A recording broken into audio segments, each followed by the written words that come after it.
Welcome back, and if you're new, welcome to the channel, right? So today we're going to be looking at top-down analysis, or scaling down is how I like to call it, right? So basically, a lot of you guys may or may not know, so top-down analysis or scaling down will be from going from a higher time frame down to a lower time frame to get a better idea of where price is going, okay? So a lot of people, what they will do is they will start on the, they will start on the monthly, go to the daily, then go to the 4 hour, then go to the 1 hour.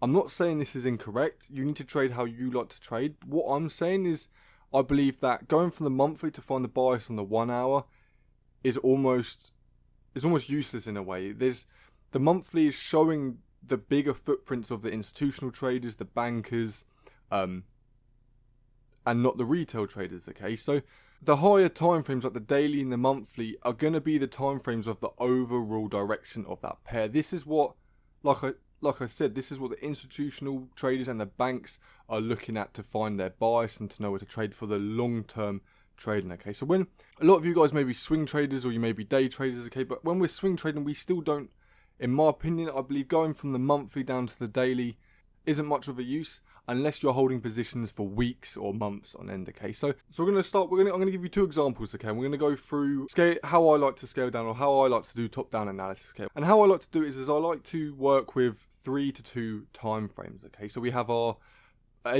main time frame, our higher time frame, which will be used for finding major key levels, major areas in the market where price is reacting to, take profit levels, and then we will scale down to then find price structure and movement within the lower time frame, and then find lower time frame key levels we can use as indications that if it breaks or if it respects, we can use these to help give us a confluence on where price is moving to, okay? So like I said, I'm going to show you two examples with 3 different time frames, right? And we're going to start with GU on the 1 hour time frame, okay? This is going to be our first, this is going to be something from the top going down, okay? Top down analysis, right?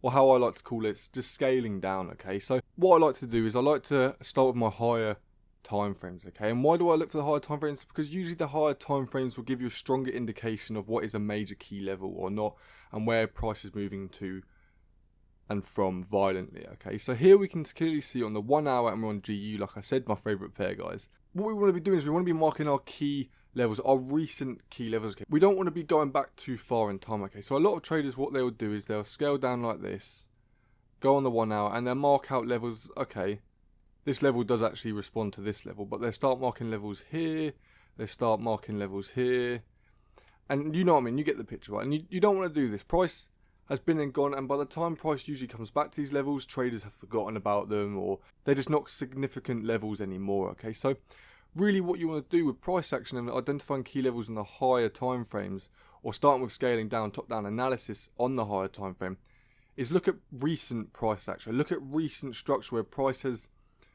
responded to most recently, okay? Major key level here, okay? And why? Because we can see impulsive move from the area, okay? We know that there's traders somewhere sitting around this level, okay? Because this is pushed up violently. It was an impulsive move. And the Forex market is a $5 trillion market, okay? Or more, you know, 5 trillion around there. To push, this is the hour, okay? To push an hour candle that impulsively, and then the next one, it requires a lot of capital, okay? So this is sort of touching into supply and demand, but we're just trying to identify the key levels on the higher time frame. So here we got traders waiting. This is an area or a price where the traders have been at to push the price higher, okay? There's traders sitting at this level.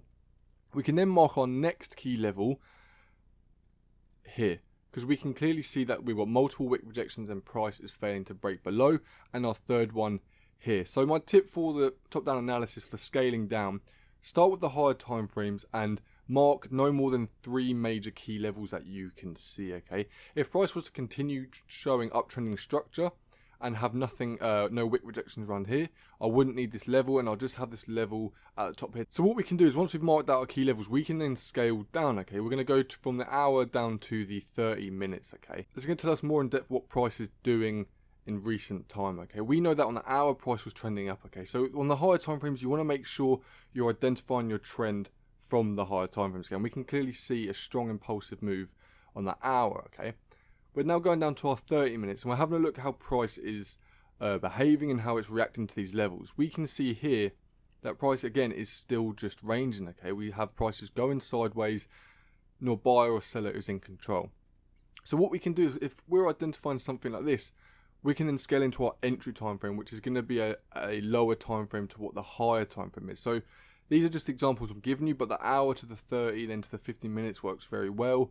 It's all about finding out your preferred time frames and what you like to see and how you react to the trading in them time frames. So if we're seeing nothing, what we want to do is we want to scale down to our lower time frames, okay? And the way we can use our lower time frames is these will tell us, as these time frames will tell us the market behavior and how market's reacting to certain levels, okay? It's going to be a lot more noisier, but what you want to do when you're in your lower time frame is look at recent price action. Don't look too far back here and get confused, okay? So we can then use, because we've got our major key levels marked out on the higher time frame, we can then use our lower time frames to identify breaks and retests or certain patterns, okay? So here, if price was to, on the 15 minutes, then push out of this hour key level we had set, come back and continue, price would look something like this on the 15 minutes, okay? But on the hour, it would be just one strong push out, okay? So by using the lower time frames, we can identify the structure and the patterns within the higher time frame movements, okay? You understand what I'm saying? So let's go to the lower key level example, right? If price was to break this, we would then stay on our lower time frames till then identify a pullback and then continue, okay? So what you guys really need to understand is scaling down doesn't have to be from the very top, okay? It can just be from us 2 time frames higher than your entry time frame, okay? Structure will be structure no matter what the time frame, okay? It's still going to be push, exhaust for an uptrend, and then push, exhaust for a downtrend, okay? It's still the same, right? The same concepts apply, but by scaling down or doing a top-down analysis, is you can then find entries on the lower time frames. You can find positions where normally on the higher time frames it would look like one candle, but on the lower time frames you will be able to see the structure. So let's look at the 4-hour example, and we're going to go from the 4-hour to the 1 hour to the 15 minutes, okay? And the 15 minutes being our identifying time frame, our entry time frame. So on the 4 hour, what can we see? We can see price making higher highs and higher lows, and we want to just mark out our major key levels on the higher time frames. Again, finding recent structure, not going too far back round here. Just look at recent price action. What is recent price action doing? So we can see impulsive moves here. So for price to push up this much in a 4-hour candle means that there is a lot of traders in this market here, okay? This tells us that there's a lot of traders waiting at this level, believe that this is a good level for price to be traded from. So this can be our first key level, okay? So you just want to be identifying where price is impulsively moving from. My next key level would be obviously this top level here, okay? Why? Because again, this is where price has moved from violently. As soon as price got up to this level, this is where the bigger traders, the institutional traders said, okay, let's drop this price down. And then maybe this level around here, because this is the start of a big move, okay? So once you've got your major levels marked out on the higher time frames, this is when we can drop down a bit to identify what structure is doing on the lower time frames, okay? We can also use these higher time frame key levels as an indicator of where to buy and sell, okay? So if price was to drop below this level, I'd want to look for sales. If price is going to stay above this level, we can look for buys back up to this key level here, okay? So simply, all I'm doing now is I can now mark out some lower time frame key levels where price is failing to break. So I'm seeing here that price is failing to push above here. We're seeing wick rejections.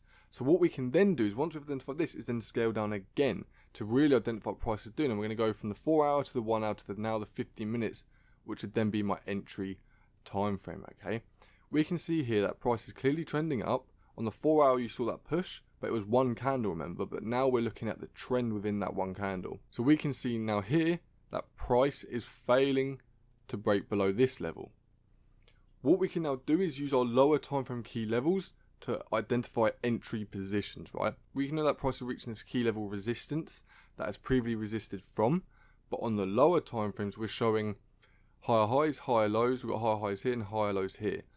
So by scaling down, we can actually identify the structure within the higher time frame movements, okay? And this can tell us and give us confidence of where the price is going to go. So here, this is looking like a potential setup, right? Because price is pushing up, we've reacted to this level, we're making higher low structure, we're in an uptrend, okay? But we're at a key level, but we seem to be now breaking it on the lower time frame and then also failing to push any lower, okay?